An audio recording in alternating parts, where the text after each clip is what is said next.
So today ay ating gunitain ang pinakamalas na kaarawan ng isang Satanas na isang smuggler, sindikato, nanay ng mga mafia, nanay ng mga polboronic, nanay mastermind ng mga kidnappers at name it. Sabi ko nga, rolled into one ang Satanas na ito. Ngayon, mga kababayan, ngayong araw na to, as promised, ay i-release natin ang pictures na kung saan ang reyna at hari ng Pogo, walang iba kundi si Marcos Bangag Jr. at ang kanyang asawang si Satanas. Kung nasusundan ninyo yung hearing dyan sa Pogo na kung saan dinidikdik nila si dating spokesperson Harry Roque na dinidiin dito kay Cassandra Ong na isa siyang representative o empleyado ng Whirlwind Corporation na isang service provider ay talagang gusto nang i-convict ng mga jutang ginimes na kung mga legislators. Okay, si Harry Roque. So paulit-ulit na sinabi ni Harry Roque na siya lamang ay nag-abogado o nagpatulong itong si Whirlwind Corporation na kung saan at sinamahan niya nga ito ang kanyang kliyente doon sa PAGCOR, right? Para sikasuhin yung mga payment, okay, na hindi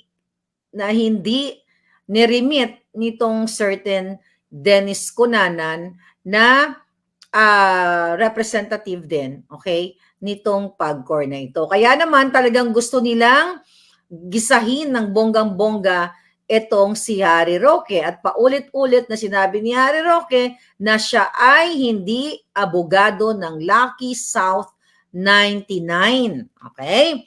Doon kung saan may nakita during the read doon sa PAGCOR na ipaliwanag din ni Harry Roque yung kanyang bank statement kung saan ay yung kanyang dating empleyado o dating staff sa communications sa one of communications people ay tumira doon. So for sure narinig yun na naman yung mga ganong klaseng paliwanag niya, and also yung recently nga ay ni-raid yung property na kung saan isa sa part owner si Harry Roque. So doon sa sa Pogo, mga kababayan, hearing na yon ay talagang gustong idiin ang mga kaalyado o dating kaalyado ni Pangulong Duterte. At doon din, 'di ba, napanood niyo pinagpiestahan itong si Alice Go na to o Alice Guo, okay, na kung saan nakatakas na nga dyan sa immigration, nakalabas na ng bansa at malinaw pa sa sikat ng araw, nakasabwat ni Alice Go etong gobyernong Bangag. Kasi hindi yan makakatakas. Yan ay yung hearing nila dyan, yan ay pawang sarsuela o palabas lamang. Dahil kung talagang itong si virus, dahil kasabwat na ngayon, dilawan at saka pulan, lahat ng mga demonyo magkakasabwat na, hindi makakatakas si Alice Go. Kung ito ay ginawa ng gobyerno ang kanilang ang kanilang trabaho para panagutin ang mga dapat managot. Pero itong Harry Roque, gustong idiin ng mga jutang ginimes na hindi naman nila mapatunayan na si Harry Roque ay abogado nitong PAGCOR ng Pogo, okay, sa Porac, Pampanga. Hindi nila mapatunayan, mga kababayan, at sabi nga ni Harry Roque dyan, ay gusto nga niyang wala naman daw problema kung siya ay kunin ng Pogo owner na abogado. Kasi, as a lawyer, trabaho niya yan, di ba? Kung yung mga kriminal nga, may abogado, di ba? Niya yun? Profession niya yun. Now what? Ngayong araw, mga palangga, okay? Papakita natin sa inyo, okay? Ito sa YouTube and Facebook. Pero gusto ko lang sabihin, itong picture na ito ay ma-download ninyo sa ating Facebook account sa Boljakan. Alright?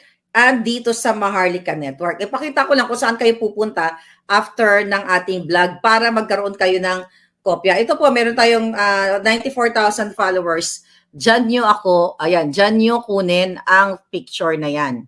Ayan, boljakan. Diyan nyo kunin ang picture kasi may label ito. And then also, you can get the picture here dahil ito yung regalo natin kay Satanas. Kilala niyo naman kung sino si Satanas, ang nagpapahirap sa inyong buhay araw-araw dyan sa Pilipinas. Okay? Ayan din sa Maharlika Network, dyan nyo po mada-download ang ating picture. Alright, ano ba ang kwento ng picture na ito?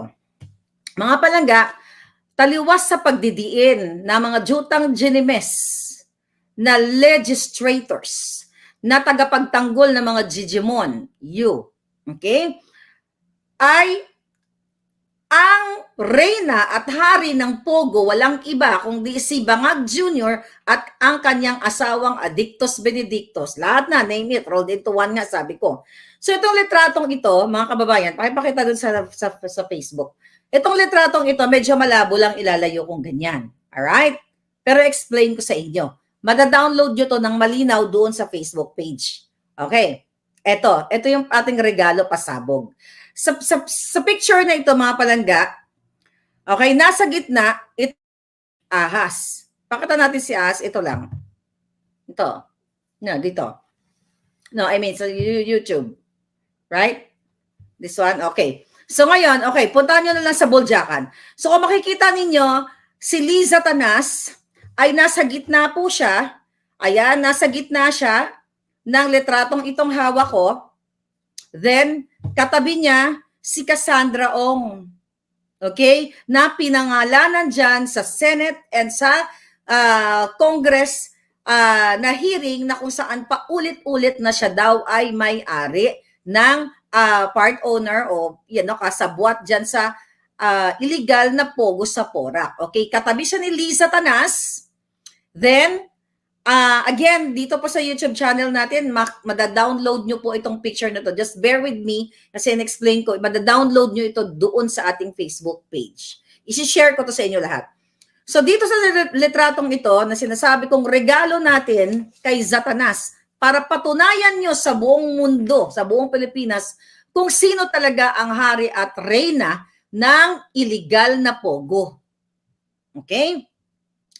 Sa litratong ito, makikita nyo, ulitin ko, sa kanan ay si Cassandra Ong, ay yun yung sinasabi ni Harry Roque na kanyang kliyente na isa sa representative o empleyado ng Whirlwind Corporation. Sa gitna ay si Satanas, sa kaliwa niya ay si yung Rainier Chu, okay? Nasa tabi ni Cassandra Ong. Tapos yung katabi ni Satanas ay asawa ni Rainier Chu, tapos si Bangag Jr. Si Bangag Jr. at saka si Rainier Chu. Okay, tingnan muna natin kasi nasabihin ko sa inyo kung ano yung kanilang mga role dito. Okay, dito sa litratong ito makikita mo si Noel Estanislao, retired general na kaibigan ni Kuting. Makikita din si Jetro Dionisio, yung nagsushoot-shoot. I don't know kung ano yung kanyang participation dyan. But sinasabi ko lang, itong litratong ito ay hindi ito AI, hindi ito deepfake. Okay? Makita dito sa litratong ito si Noel Patrick Prodente, former BOC official. Then, si Jose Maria Ortega, o kilalang Pepe Ortega, na ngayon ay PAGCOR director na si Satanas ang nag-appoint dyan at si Bangag. Makikita din dito sa litratong ito ang special envoy to China na si Benito Techico. Then, ang Pogo owner na si Mr. Wu. Okay? Na paulit-ulit na pinangalanan doon sa hearing na ito. Tapos dito sa bandang kanan, yung Sandy Daza. Okay? I don't know kung ano yung mga participation nila. Pero ano ang nito? Sino-sino tong mga taong ito? Ayon sa puting ahas, mga kababayan, itong si Rainier Chu, okay, na nakasama dito, yung naka-black, may label naman dyan, ha? Itong si Rainier Chu ay kababata at BFF ni Bangag Jr. Ano ang kanyang role? Siya ay taga-ayos ng Pogo Ops. Ano ang gamit niya? Ano ang ginagawa niya? gamit ang law office ni Liza Tanas.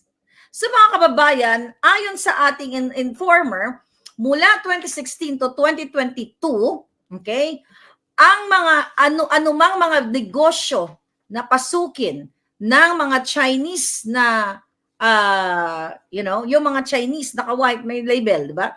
Yung naka-white si Rainier Chu. Okay? So ayon sa ating puting ahas, from 2016 to 2022, kung anumang mga negosyo, okay, ng mga Chinese na kasabwat ni Liza Tanas, na kaibigan niya, na gustong ipasok sa Pilipinas, ay dumadaan sa MOST law. Sa MOST, di ba? Marcos, Ochoa, Serapio, and Dan. Remember that? MOST? So dumadaan ang lahat ng Chinese businessmen na kinukutungan ni Satanas ng bangag, dumadaan sa kanilang firm. Okay? So yan ang negosyo na ni bangag, actually ni Satanas. Okay? Habang walang trabaho, si Marcos bangag simula noong 2016 hanggang 2022. So, kumita ng bonggang-bongga si Marcos Jr., ang kanyang pamilya, si Satanas dito sa mga incheck na ito na illegal o illegal man o legal na pumapasok, whether illegal business or legal business, na dumadaan sa law office ni Liza Marcos o ni Satanas. Ngayon mga kababayan, anong niyan? Ano ang impact din sa taong bayan? So sa kabila ng pag-hearing nila na mga yawa dyan sa Senado Kongreso, alam na mga ginayupak na yan na ang mastermind o hari at reyna ng Pogo ay si Bangag Jr. at kanyang asawa si Romualdez at silang pamilya.